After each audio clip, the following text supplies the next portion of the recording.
प्रिय भक्तों, आपका हमारे चैनल स्पिरिचुअल देव ज्ञान में स्वागत है। आज हम श्री दुर्गा सप्तशती के 5वें अध्याय में देवताओं द्वारा देवी की स्तुति चंड मुंड के मुख से अंबिका के रूप की प्रशंसा सुनकर शुंभ का उनके पास दूध भेजना और दूध का निराश लौटना बताएंगे। तो आप इस वीडियो में अंत तक बने रहना। तो चलिए शुरू करते हैं। महर्षि मेधा ने कहा, पूर्व काल में शुंभ निशुंभ नामक असुरों ने अपने बल के मद से इंद्र का त्रिलोकी का राज्य और यज्ञों के भाग छीन लिए, और वह दोनों इसी प्रकार सूर्य, चंद्रमा, धर्मराज और वरुण के अधिकार भी छीनकर स्वयं ही उनका उपयोग करने लगे। वायु और अग्नि का कार्य भी वही करने लगे, और इसके पश्चात उन्होंने जिन देवताओं का राज्य छीना था उनको अपने अपने स्थान से निकाल दिया। इस तरह से अधिकार छीनने हुए दैत्यों तथा दैत्यों द्वारा निकाले हुए देवता अपराजित देवी का स्मरण करने लगे कि देवी ने हमको वर दिया था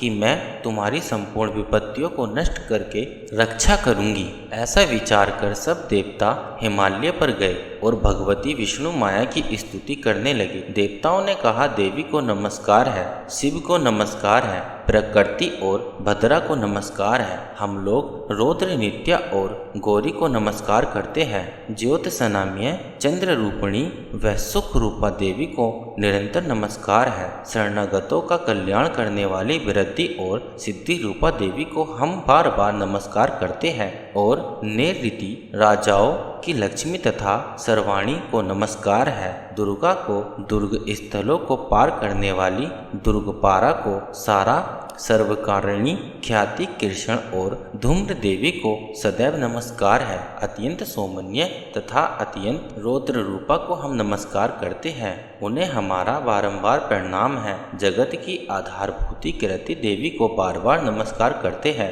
जिस देवी को प्राणी मात्र विष्णु माया कहते हैं उसको नमस्कार है, उसको नमस्कार है, उसको नमस्कार है। जो देवी संपूर्ण प्राणियों में चेतना कहलाती है उसको नमस्कार है, उसको नमस्कार है, उसको नमस्कार है। जो देवी संपूर्ण प्राणियों में बुद्धि रूप से स्थित है उसको नमस्कार है, उसको नमस्कार है, उसको नमस्कार है। जो देवी सब प्राणियों में निद्रा रूप से विराजमान है उसको नमस्कार है, उसको नमस्कार है, उसको नमस्कार है। जो देवी संपूर्ण प्राणियों में क्षुधा रूप से विराजमान है उसको नमस्कार है, उसको नमस्कार है, उसको नमस्कार है। जो देवी संपूर्ण प्राणियों में छाया रूप से स्थित है उसको नमस्कार है, उसको नमस्कार है, उसको नमस्कार है। जो देवी सब प्राणियों में शक्ति रूप से स्थित है उसको नमस्कार है, उसको नमस्कार है, उसको नमस्कार है। जो देवी संपूर्ण प्राणियों में तृष्णा रूप में स्थित है उसको नमस्कार है, उसको नमस्कार है, उसको नमस्कार है। जो देवी सब प्राणियों में शांति रूप से स्थित है उसको नमस्कार है, उसको नमस्कार है, उसको नमस्कार है। जो देवी सब प्राणियों में जाति रूप से स्थित है उसको नमस्कार है, उसको नमस्कार है, उसको नमस्कार है। जो देवी सब प्राणियों में लज्जा रूप से स्थित है उसको नमस्कार है, उसको नमस्कार है, उसको नमस्कार है। जो देवी संपूर्ण प्राणियों में श्रद्धा रूप से स्थित है उसको नमस्कार है, उसको नमस्कार है, उसको नमस्कार है। जो देवी संपूर्ण प्राणियों में कांति रूप से स्थित है उसको नमस्कार है। जो देवी सब प्राणियों में लक्ष्मी रूप से स्थित है उसको नमस्कार है। जो देवी संपूर्ण प्राणियों में वृत्ति रूप से स्थित है उसको नमस्कार है, उसको नमस्कार है, उसको नमस्कार है। जो देवी सब प्राणियों में स्मृति रूप से विराजमान है उसको नमस्कार है। जो देवी सब प्राणियों में दया रूप से स्थित है उसको नमस्कार है। जो देवी सब प्राणियों में तुष्टि रूप से स्थित है उसको नमस्कार है। जो देवी संपूर्ण प्राणियों में मृत रूप से स्थित है उसको नमस्कार है। जो देवी संपूर्ण प्राणियों में भ्रांति रूप से स्थित है उसको नमस्कार है। जो देवी संपूर्ण प्राणियों में नित्य व्याप रहती है उसको नमस्कार है। जो देवी चैतन्य रूप से इस संपूर्ण संसार को व्याप्त करके स्थित है उसको नमस्कार है। पूर्व काल में देवताओं ने अपने अभिष्ट फल पाने के लिए जिसकी स्तुति की है और देवराज इंद्र ने बहुत दिनों तक जिसका सेवन किया है वह कल्याण की साधना भूता ईश्वरी हमारा कल्याण और मंगल करे तथा सारी विपत्तियों को नष्ट कर डाले। असुरों के सताए हुए हम संपूर्ण देवता उस परमेश्वरी को इस समय नमस्कार करते हैं तथा जो भक्ति पूर्वक स्मरण किए जाने पर तुरंत ही सब विपत्तियों को नष्ट कर देती है। वह जगदम्बा इस समय भी हमारा मंगल करके हमारी समस्त विपत्तियों को दूर करे। महर्षि मेधा ने कहा, हे राजन, इस प्रकार जब देवता स्तुति कर रहे थे तो उसी समय पार्वती देवी गंगा में स्नान करने के लिए आई।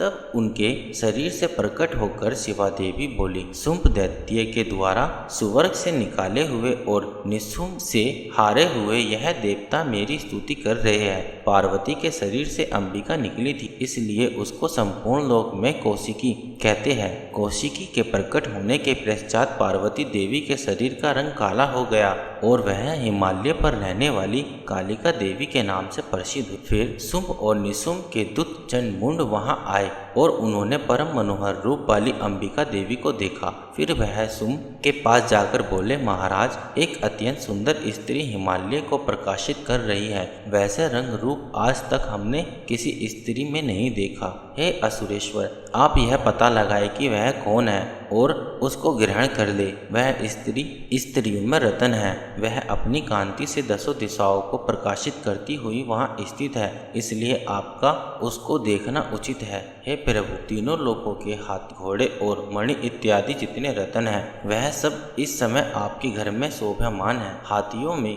रतन रूप ऐरावत हाथी और उच्चेश्वा नामक घोड़ा तो आप इंद्र से ले आए हैं। हंसों द्वारा जूता हुआ विमान जो कि ब्रह्मा जी के पास था, अब भी आपके पास है, और यह महापद्म नामक खजाना आपके कुबेर से छीना है। समुद्र ने आपको सदा खिले हुए फूलों की किलंजकिनी नामक माला दी है। वरुण का कंचन की वर्षा करने वाला छत्र आपके पास है। रथों में श्रेष्ठ प्रजापति का रथ भी आपके पास ही है। हे दैत्येंद्र, मृत्यु से उत्क्रांति का नामक शक्ति भी आपने छीन ली है, और वरुण का पास भी आपके विराता निशुंभ के अधिकार में है, और जो अग्नि में न जल सके ऐसे दो वस्त्र भी अग्निदेव ने आपको दिए हैं। हे दैत्यराज, इस प्रकार सारी रतन रूपी वस्तुएं आप संग्रह कर चुके हैं, तो फिर आप यह कल्याणकारी स्त्रियों में रतन रूप अनुपम स्त्री आप क्यों नहीं ग्रहण करते? महर्षि मेधा बोले, चंडमुंड का यह वचन सुनकर शुंभ ने विचारा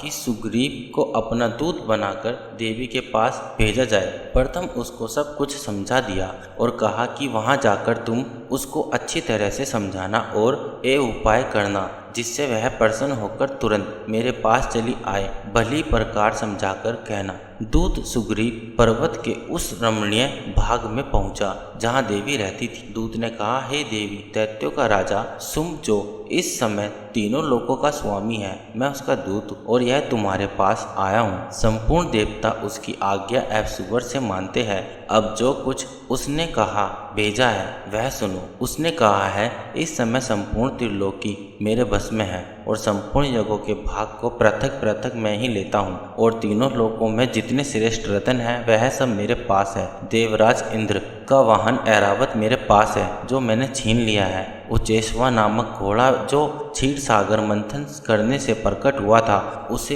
देवताओं ने मुझे समर्पित किया है। हे सुंदरी, इसके अतिरिक्त और भी जो रतन भूषण पदार्थ देवताओं के पास थे वह सब मेरे पास है। हे देवी, मैं तुम्हें संसार की स्त्रियों में रतन मानता हूँ, क्योंकि रत्नों का उपभोग करने वाले सिर्फ मैं ही हूँ। हे चंचल कटाओं वाली सुंदरी, अब यह मैं तुम्हें छोड़ता हूँ कि तू मेरे या मेरे भाई महापराक्रमी निशुंभ की सेवा में आ जाए। यदि तू मुझे वेरेगी तो तुझे अतुल महान ऐश्वर्य की प्राप्ति होगी। अतः तुम अपनी बुद्धि से यह विचार कर मेरे पास चली आओ। महर्षि मेधा ने कहा। दूत के ऐसा कहने पर संपूर्ण जगत का कल्याण करने वाली भगवती दुर्गा मन ही मन मुस्कुराई और इस प्रकार कहने लगी। देवी ने कहा, हे दूत, तू जो कुछ कह रहा है वह सत्य है और इसमें किंचिन मात्र भी झूठ नहीं है। शुंभ इस समय तीनों लोक का स्वामी है और निशुंभ भी उसी की तरह पराक्रमी है, किंतु इसके संबंध में मैं जो